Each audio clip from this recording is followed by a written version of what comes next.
अब बेटा देखो, ये हमारे पास आई है भाई थर्मिट रिएक्शन आई है भाई। कौन सी रिएक्शन आई है भाई? थर्मिट रिएक्शन आएगी भाई। ठीक है भाई।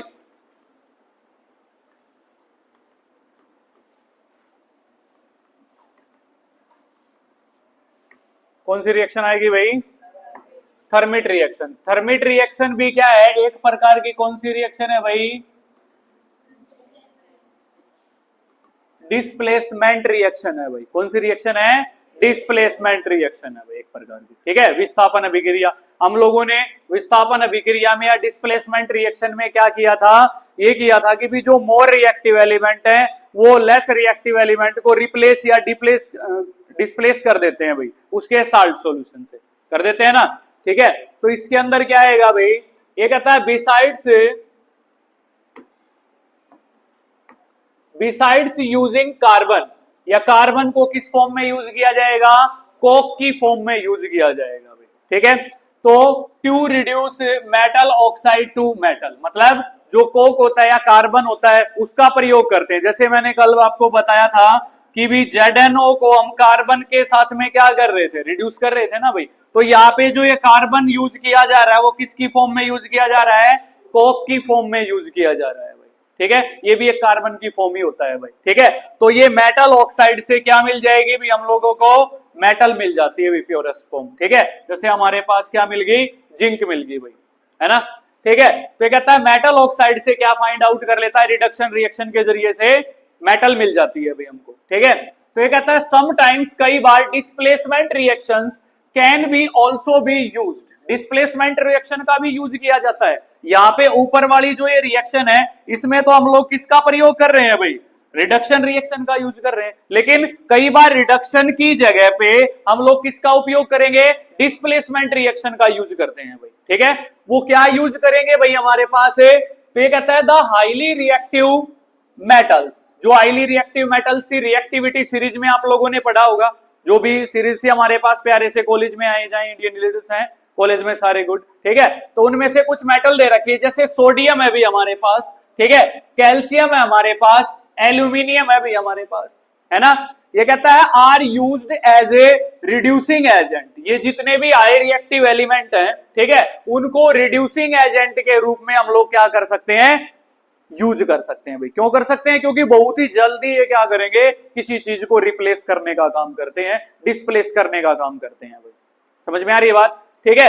तो फिर कहता है are used as reducing agent because they can displace metal of lower reactivity series from their compound. ये क्या कर देंगे भाई? डिस्प्लेस कर देंगे। डिस्प्लेस का मतलब उनका स्थान चेंज कर देंगे, या इसकी जगह पर हम एक वर्ड यूज कर सकते हैं जिसको हम लोग क्या बोलते हैं? रिप्लेस बोल सकते हैं अभी हम लोग। ठीक है। उनका स्थान चेंज कर देंगे भी, जैसे डिस्प्लेसमेंट रिएक्शन के अंदर हमने किया था।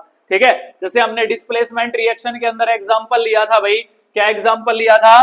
कि भी CuSO4 प्लस में क्या लिया था भाई? Fe। Fe क्या है? एक हाई रिएक्टिव एलिमेंट है देन द कॉपर। ठीक है। तो ये क्या करेगा? इसको रिप्लेस कर देगा। FeSO4 और प्लस में क्या बनाएगा? Cu बनाएगा भाई, रिप्लेस कर दे रहा है भाई। तो हाई रिएक्टिव एलिमेंट क्या कर देते हैं भाई? डिस्प्लेस कर देते हैं भाई। फॉर एग्जाम्पल हमारे पास क्या कहता है?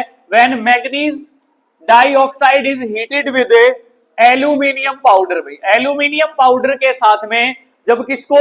मैग्नीज डाइऑक्साइड को हीट करेंगे भाई हम लोग, तो फॉलोइंग रिएक्शन बनेगी भाई। क्या बनेगी भाई? ये manganese dioxide MnO2 solid form में होता है भाई, और एल्यूमिनियम भी कौन सी फॉर्म में होगा भाई? सॉलिड फॉर्म में होगा। जब इसके साथ में इसको हीट अप किया जाएगा तो मैग्नीज जो है वो कौन सी फॉर्म में बनेगी भाई? हमारे पास लिक्विड फॉर्म में मिलेगी भी आप लोगों को। ठीक है। और जो Al2O3 बनेगा भी, एल्यूमिनियम ऑक्साइड जो बनेगा, वो सॉलिड फॉर्म में, और क्या रिलीज होगी भाई इसके अंदर से?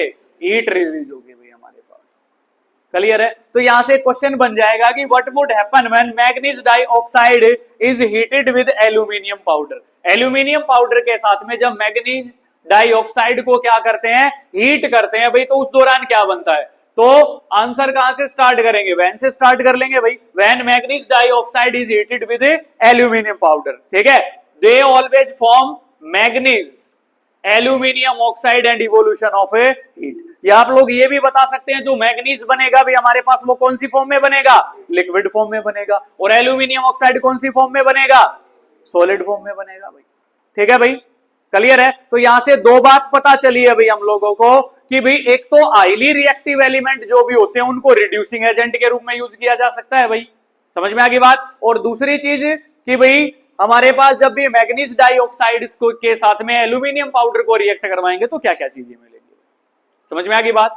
ठीक है, फिर हमारे पास नेक्स्ट है भाई, ये आती है भाई हमारे पास थर्मिट रिएक्शन भाई। ठीक है भाई, तो थर्मिट रिएक्शन के अंदर क्या होगा भाई, ये भी एक प्रकार की डिस्प्लेसमेंट रिएक्शन का टाइप ही मान लो भाई इस चीज को। ठीक है भाई, तो इसमें क्या होता है, आपको इस डायग्राम के अंदर कुछ दिखाई दे रहा होगा भाई, ये जो वर्कर है ये काम कर रहा है भाई, क्या काम कर रहा है, रेलवे ट्रैक को ज्वाइन करने का काम कर रहा है भाई, कर रहा है नहीं कर रहा है। ठीक है, आप लोगों ने देखा होगा रेलवे वाले, ये जो ट्रैक दिखाई दे रहा है आप लोगों को ऐसा कुछ, ये ट्रैक दिखाई दे रहा, तो आप कभी भी ट्रेन में सफर किया हो, आप लोगों ने ट्रेन में गए हो एक जगह से दूसरी जगह, तो आप लोग देखते हैं जहां भी रेलवे स्टेशन होता है तो वहां पे जाएंगे तो जो भी हमारे पास आयरन के जो भी रोड लगाए होते हैं, आयरन के जो गाटर होते हैं भाई, है ना, जिनके ऊपर ट्रेन क्या करती है, रन करती है, तो जो भी दो गाटर होंगे उनके बीच में एक ज्वाइंट लगाया गया होगा ना। ठीक है, वो एल्यूमिनियम रोड की सहायता से लगाया जाता है भाई, समझ रहे हो बात को, समझ रहे हो ना।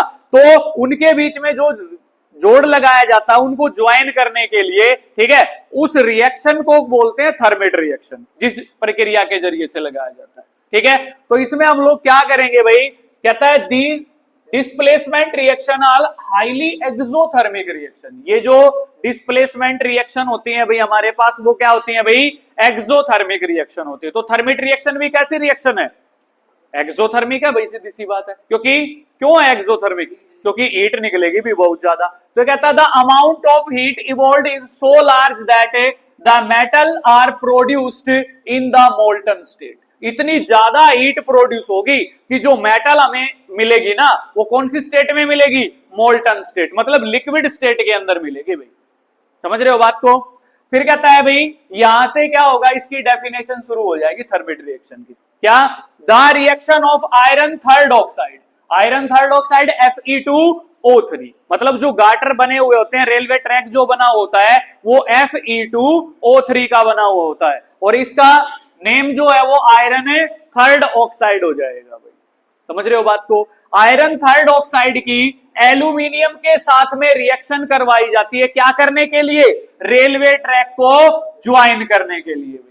बताया अभी अभी आप लोगों को, ये जो इस डायग्राम में काम कर रहा है वो रेलवे ट्रैक को जोड़ने का काम कर रहा है भाई।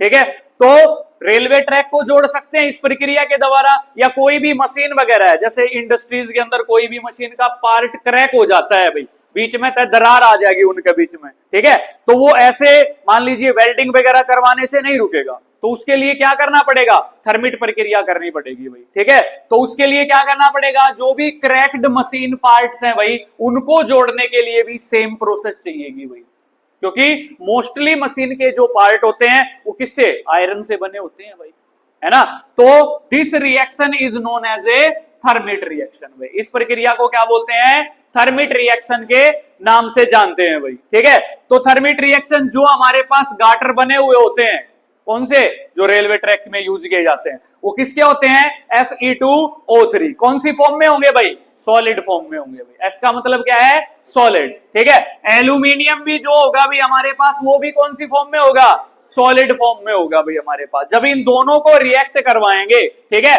तो जो उनके बीच का आयरन होगा, दो जो ट्रैक है उनके बीच का जो आयरन होगा वो मेल्ट हो जाएगा भाई, कौन सी फॉर्म में चला जाएगा, लिक्विड फॉर्म में। तो एक वाले को दूसरे से क्या कर देगा, अटैच कर देगा, ज्वाइन कर देगा, जैसे हम वेल्डिंग के अंदर देखते हैं, कर देगा ना अटैच। ठीक है, और एल्यूमिनियम ऑक्साइड की लेयर एक उनके ऊपर आ जाएगी भाई, किस फॉर्म के अंदर आएगी, वो भी सॉलिड के अंदर आएगी। सबसे पहले तो वो लिक्विड में रहेगी, लेकिन बाद में वो सॉलिड होती है जैसे जैसे वो ठंडा होता जाता है, और क्या होगा, इवोल्यूशन ऑफ ए हीट होगी भाई।